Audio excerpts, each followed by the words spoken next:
రాజకీయాల్లో ఏదైనా సాధ్యమే. ప్రజలు తలుచుకుంటే ఓడలు బళ్ళవుతాయి, బళ్ళు ఓడలవుతాయి. 2019 ఎన్నికల్లో 151 స్థానాల్లో గెలిచి ఆ తర్వాత జరిగిన స్థానిక ఎన్నికల్లో అంతకు మించిన పెర్ఫార్మెన్స్ ఇచ్చిన వైసీపీని 2024లో పాతాళానికి తొక్కేశారు ప్రజలు. 2019 ఎన్నికల్లో పోటీ చేసిన 2 చోట్ల ఓడిపోయి వైసీపీ నేతల చేత అనరాని మాటలు, అవమానాలు పడిన పవన్ కళ్యాణ్ను తాజా ఎన్నికల్లో గేమ్ చేంజర్గా మార్చారు అదే ప్రజలు. 2024 రాజకీయ రంగంలో జనసేనకు ఎంత కలిసి వచ్చిందో వైసీపీని అంత అధపాతాళానికి తొక్కేసింది. సార్వత్రిక ఎన్నికల్లో 100% స్ట్రైక్ రేట్ సాధించిన పార్టీగా జనసేన రికార్డు సృష్టిస్తే అంతకు ముందు ఎన్నికల్లో దక్కించుకున్న సీట్లలో 10వ వంతు కూడా దక్కించుకోలేక వైఎస్ఆర్ కాంగ్రెస్ పార్టీ పూర్తిగా చతికిలబడిపోయింది. పోటీ చేసిన అన్ని శాసనసభ, పార్లమెంట్ స్థానాల్లో జనసేన అభ్యర్థులు గెలుపొంది యావత్ దేశం దృష్టిని ఆకర్షించారు. 100% స్ట్రైక్ రేట్తో సత్తా చాటింది జనసేన పార్టీ. మహారాష్ట్ర ఎన్నికల్లో ప్రచారం చేసి నేషనల్ ఇమేజ్ సొంతం చేసుకున్న జనసేనాని ప్రధాని మోదీ ప్రశంసలు అందుకుంటూ పొలిటికల్ స్క్రీన్ పై కూడా అందరి దృష్టిని ఆకర్షిస్తూ ఉన్నారు. అందుకే ఇది మా లక్కీ ఇయర్ అంటూ న్యూ ఇయర్ సంబరాలకు సిద్ధమవుతూ ఉన్నారు జన సైనికులు. పొలిటికల్ గా చూస్తే 2024వ సంవత్సరం కొందరికి విపరీతంగా కలిసి వస్తే మరికొందరికి ఎప్పటికీ గుర్తుండిపోయే పీడ కలల్ని మిగిల్చింది. అహంకారంతో వ్యవహరిస్తే ఎలా ఉంటుందో ప్రజలు వైసీపీ నాయకులకు రుచి చూపించారు. వైసీపీ ఏకపక్ష నిర్ణయాలు, అరాచక పాలనకు ప్రజలు పూర్తి స్థాయిలో చెక్ పెట్టారు. 151 సీట్లతో అధికారంలోకి వచ్చిన వైసీపీని 11 సీట్లకు పరిమితం చేసి కనీసం ప్రతిపక్ష హోదా కూడా లేకుండా దెబ్బకొట్టారు.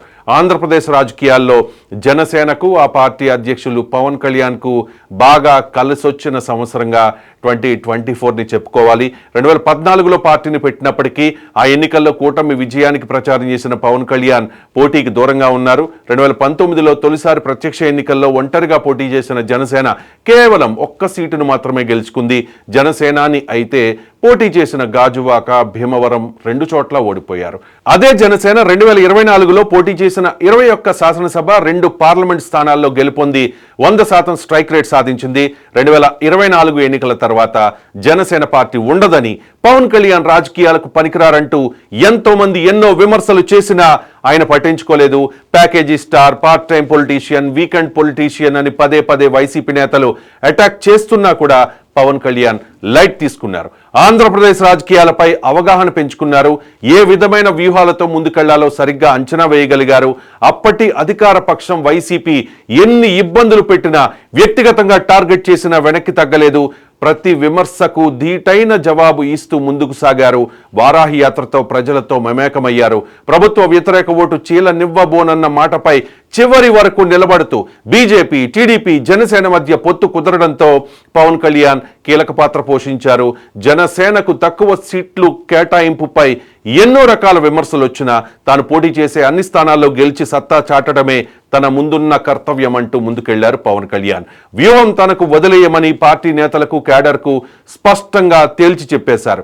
చివరకు పోటీ చేసిన అన్ని స్థానాల్లో గెలిచి చరిత్ర సృష్టించింది జనసేన పార్టీ. వైసీపీని అధపాతాళానికి తొక్కేస్తానని ఎన్నికల ప్రచారంలో శపథం చేసిన జనసేనాని దాన్ని చేసి చూపించారు. ఆంధ్రప్రదేశ్ శాసనసభ ఎన్నికల ముందు వరకు జనసేన ఒక రాజకీయ పార్టీ మాత్రమే. ఎన్నికల తర్వాత ఆ పార్టీ ఒక శక్తిగా మారింది. పవర్ ఉంటే ఏదైనా చేయొచ్చు, జనసేన లక్ష్యం చేరుకోవాలంటే పవర్ కావాలంటూ పవన్ కళ్యాణ్ పదే పదే వ్యాఖ్యానించేవారు. సరిగ్గా 2024 ఎన్నికల తర్వాత ఏపీ ప్రభుత్వంలో జనసేన భాగస్వామిగా మారింది. పవన్ కళ్యాణ్ ఉప ముఖ్యమంత్రి బాధ్యతలు స్వీకరించారు. 6 కీలకమైన శాఖలకు మంత్రిగా వ్యవహరిస్తూ ఉన్నారు. ఎన్నికల ముందు ప్రజలకు ఇచ్చిన హామీలను పవన్ కళ్యాణ్ మర్చిపోలేదు. అధికారంలో ఉన్నా లేకపోయినా తాను ప్రజాసేవకుడినేనంటూ ముందుకు సాగారు. ప్రభుత్వ పరంగా తీసుకునే నిర్ణయాల్లో ఎక్కడా కూడా తొందరపాటు చూపించకుండా నిదానంగా ముందుకెడుతూ అందుబాటులో ఉన్న వనరులతో ఏ విధంగా అభివృద్ధి చేయగలమో ప్రణాళికలు రచించుకుంటూ ముందుకు వెళుతూ ఉన్నారు. తనకు ఇష్టమైన గ్రామీణాభివృద్ధి, పంచాయతీరాజ్ శాఖల బాధ్యతల్ని నిర్వర్తిస్తూ రాష్ట్రంలో తనదైన మార్క్ పాలనను ప్రజలకు చూపించేందుకు పవన్ కళ్యాణ్ ప్రయత్నిస్తూనే ఉన్నారు. సాధారణంగా ఏదైనా రాజకీయ పార్టీ మత విశ్వాసాల విషయంలో చాలా ఆచితూచి వ్యవహరించాల్సిన పరిస్థితి. తమది సెక్యులర్ పార్టీ అని, అన్ని మతాలను సమానంగా చూస్తామని చాలా రాజకీయ పార్టీలు ప్రచారం చేసుకుంటూ ఉంటాయి.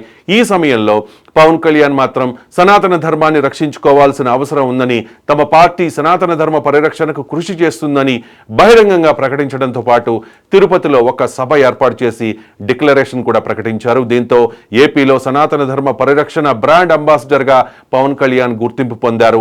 ఇతర మతాలను గౌరవిస్తూనే సనాతన ధర్మాన్ని పరిరక్షించుకోవాల్సిన అవసరాన్ని ధైర్యంగా చెప్పారు పవన్ కళ్యాణ్. దేశ స్థాయిలో సనాతన ధర్మ పరిరక్షణకు అవసరమైతే తాను నాయకత్వం వహిస్తాననే రీతిలో పవన్ కళ్యాణ్ తీరు కనిపిస్తోంది. దీంతో యావత్తు దేశ ప్రజల దృష్టిని పవన్ కళ్యాణ్ తన వైపు తిప్పుకున్నారు. మహారాష్ట్ర ఎన్నికలు దేశం దృష్టిని ఆకర్షించాయి. మహాయుతి, మహావికాస్ అఘాడీ కూటమి మధ్య హోరాహోరీ పోరు నడిచింది. సార్వత్రిక ఎన్నికల్లో ఇండియా కూటమి ఎక్కువ లోక్సభ స్థానాలు గెలుచుకోవడంతో శాసనసభ ఎన్నికల్లో ఎవరు గెలుస్తారనే ఉత్కంఠ నెలకొంది. రెండు కూటములు అధికారంపై ధీమా వ్యక్తం చేశాయి. చివరకు మహాయుతి భారీ విజయం సాధించింది. ముఖ్యంగా గతంలో తెలుగు ఓటర్లు ఎక్కువగా ఉండే నియోజకవర్గాల్లో కాంగ్రెస్ లేదా ఆ పార్టీ మద్దతుదారులు ఎక్కువగా గెలుపొందేవారు. ఈసారి పవన్ కళ్యాణ్ తెలుగు ఓటర్లు ఎక్కువ ప్రభావం చూపించే నియోజకవర్గాల్లో ఎన్డీఏ కూటమి అభ్యర్థుల తరపున ప్రచారం నిర్వహించారు. పవన్ కళ్యాణ్ ప్రచారం చేసిన అన్ని నియోజకవర్గాల్లో మహాయుతి కూటమి మంచి ప్రదర్శన కనబరిచింది. దీంతో పవన్ కళ్యాణ్ ఇమేజ్ తెలుగు రాష్ట్రాలు దాటి జాతీయ స్థాయికి వెళ్ళిపోయింది. అప్పటి నుంచి పవన్ కళ్యాణ్ నేషనల్ లీడర్ అంటూ జన సైనికులు నినాదాలు హోరెత్తిస్తూ ఉన్నారు. మరోవైపు ఎన్డీఏ సమావేశాల్లో పవన్ కళ్యాణ్ను ప్రధాని మోదీ ప్రశంసలతో ముంచెత్తడం ఆయన ఇమేజ్ను దేశ స్థాయిలో మరింత పెంచింది. ప్రధాని మోదీ పవన్ను ఒక తుఫాన్తో పోల్చారు. మొత్తం మీద 2024వ సంవత్సరం పవన్ కళ్యాణ్కు లక్కీ ఇయర్గా చెప్పుకోవాలి. 2014లో పార్టీ పెట్టినప్పటి నుంచి 2023 వరకు పవన్ కళ్యాణ్ రాజకీయంగా ఎలాంటి విజయాలను చూడలేకపోయారు. కానీ 2024లో తాను ఊహించిన దానికంటే ఎక్కువ విజయాలను అందుకున్నారు. పాలనలో పరిపక్వత ప్రదర్శిస్తూ ప్రజలకు తనలోని కొత్త కోణం చూపిస్తూ ముందుకు సాగుతూ ఉన్నారు. అందుకే 2024ను పవన్ నామ సంవత్సరం అంటూ న్యూ ఇయర్ వేడుకలకు జన సైనికులు రెడీ అయిపోతూ ఉన్నారు.